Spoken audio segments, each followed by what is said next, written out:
The spiritual sequel to Shadow of the Colossus and Ico might have taken a decade to get here, but was it worth the wait? Here's a sex verdict on The Last Guardian. It took a while, but The Last Guardian was finally released on the PS4 in time for Christmas.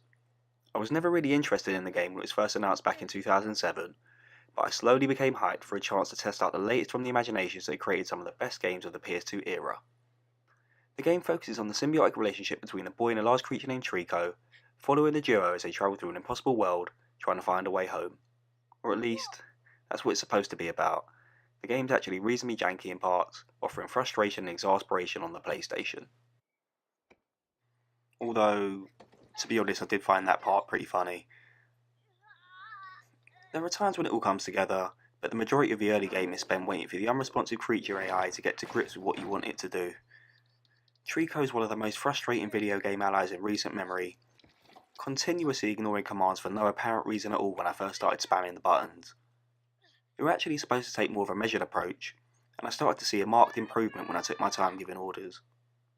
They're actually more like suggestions, because the creature will blatantly ignore you at times, preferring to take barrels to the face as it gives you the silent treatment. It certainly makes it slightly more realistic if you're used to some animals, but it doesn't translate into a great gameplay experience whilst you're sitting there waiting for Trico to ponderously catch up with his partner. Trico himself is detailed and emotive in equal measure, with an innate cuteness despite being a giant thunder bastard that can shoot sparks on command. We eventually got to know one another, and I came to understand why the game was hyped so much before release. There's really nothing like it, and there's a real sense of achievement and attachment as you progress through the journey. It has a fitting score, whilst the level design was interesting enough to keep me wild for a short playtime, which clocks in at roughly 5 to 10 hours on average. As you can see, Trico himself is visually stunning, but with that being said, the rest of the game was nothing more than pretty when it was good, whilst it looked dated at its worst. It's to be expected considering the development time, but it hurts when combined with other flaws, such as the controls, which aren't really intuitive, and they're less responsive than the frame rate, which dips under 30 regularly. If you're used to the smooth climbing found in Uncharted or Tomb Raider, it's tough to get used to the basic layout, but it's not unplayable by any stretch of the imagination. And then there's the camera.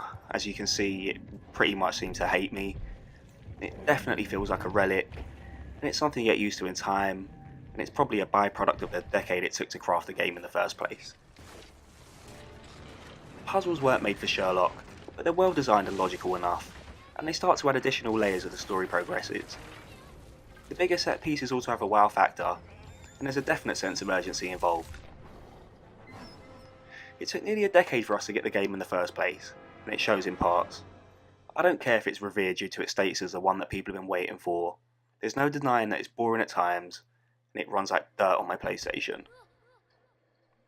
But even so, it's worth persevering through the difficulties found at the start. I'm sure that many of you will be willing to look past the flaws in a way that a parent sees the best in their children, but it was a struggle for me during the beginning. I was soon converted thanks to the sheer quality of the gameplay, whilst the story is reasonably satisfying along the way.